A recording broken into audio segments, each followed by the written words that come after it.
Olá pessoal, bom dia, tudo bem? Mais uma vez, super bem-vindos à nossa Academia Qualiseg. Meu nome é Jaciara Marques, prazer enorme ter vocês conosco.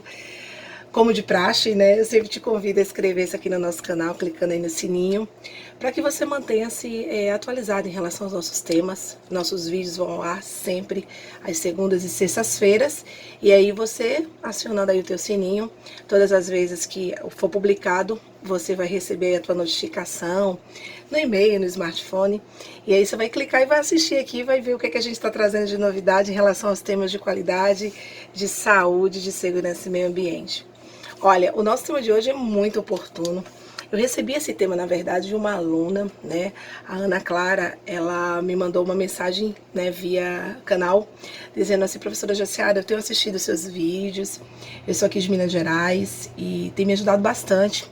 Então eu queria, assim, super agradecer a você, Ana Clara, pela sua presença aqui no nosso canal. E queria também agradecer a todos vocês, né, que fazem com que o nosso canal seja divulgado e essa comunicação chegue a outras pessoas. Assim como outros alunos que deixam aqui suas perguntas, suas dúvidas e que a gente está sempre abordando e trazendo. E a dúvida da Ana Clara foi a seguinte: olha, minha auditoria está se aproximando e eu estou em dúvida do o que é que o auditor, né, ele pode questionar a minha alta direção. O meu diretor é recente, assim, nessa função, né?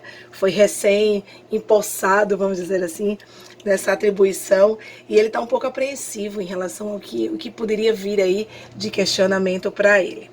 Bom, Ana Clara, vamos lá.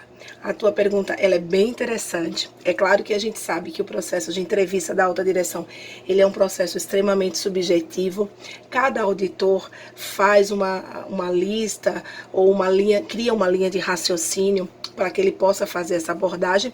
Mas é importante nós entendermos o que efetivamente esse momento com a alta direção ele representa. Se nós conseguirmos entender isso, nós vamos conseguir encaixar alguns requisitos por si só, porque é a própria lógica da norma, né? Então, qual é o intuito de naquele primeiro momento o auditor ele fazer essa conversa com a alta direção? O que ele quer entender? Qual o objetivo desse bate-papo? Primeiro, é super importante a gente entender que depois dessa mudança para 2015, nós tivemos aí a necessidade de adotarmos uma agenda que vai nos levar a conversar com a alta direção já no primeiro momento. Isso é muito interessante. Por quê? Porque esse primeiro momento vai nos dar uma visão sistêmica, né? Vai nos trazer essa imagem do que efetivamente a organização ela tem, de como ela está estruturada. E aí, se nós entendermos que o objetivo desse momento é dar esse panorama, eu selecionei aqui para nós que possíveis requisitos podem ser abordados no momento dessa entrevista. Então, ao meu ver, o primeiro requisito, né, seria a própria liderança, o requisito 5.1. Então, nós entendemos como é que a alta direção está, por exemplo, definindo seus papéis, fazendo esse engajamento com a sua liderança.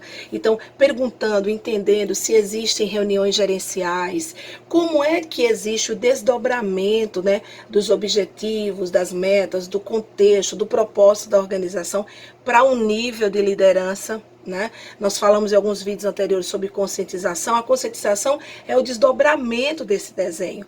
Então faz sentido, né? Já nesse primeiro momento nós entendemos como a alta direção tem feito isso, quais são as práticas que a organização tem para garantir esse comprometimento e esse engajamento. Um outro ponto possível também é o próprio requisito, o 4.1 e o 4.2, né? Que seria como a organização estabeleceu o seu contexto e como ela definiu as partes interessadas.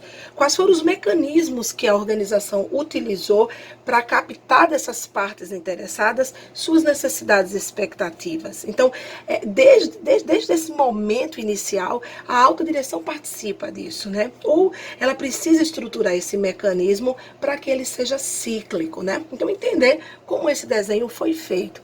Um outro ponto também muito interessante é o requisito 6.1. Então, bastante aplicável o 6.1, porque se eu estou falando de riscos e oportunidades que vieram né, efetivamente, lá desse contexto, dessa parte interessada, como é que a autodireção garante que essa rotina de análise de risco e oportunidades aconteça?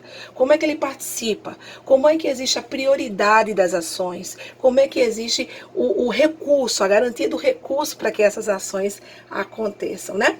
E, é claro, um requisito bastante oportuno, que seria o próprio requisito 9.3, onde nós vamos falar da análise crítica da direção. Então, o próprio nome já diz, é o momento da prestação de contas, como eu costumo dizer, do sistema de gestão para a alta direção, e é o momento da alta direção se posicionar como alta direção e fazer uma análise de como aquele sistema encontra-se. Então, nada mais razoável que, por exemplo, o registro, né, a informação documentada, a ata, o PowerPoint, ou enfim, a informação documentada da análise, dessa análise da direção, seja vista também com a alta direção.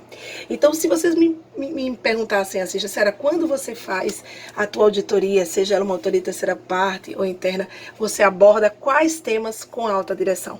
Eu vou recapitular para vocês. Eu abordo o 5.1, o 4.1, o 4.2, o 6.1 e o 9.3. Claro que durante a conversa a gente pode tratar outros assuntos, mas obrigatoriamente eu ponho na minha agenda e eu trato esses requisitos, porque para mim é muito importante. Claro, depois eu vou desdobrar um pouco esses requisitos em outros processos, mas eu preciso entender e captar qual é a percepção da alta direção em relação a esses temas, ok? Mais uma vez, nosso muito obrigada. E, Ana Clara, espero ter respondido a tua dúvida, ter ajudado vocês aí. Boa auditoria. Fique com Deus e, mais uma vez, bem-vindos à nossa academia.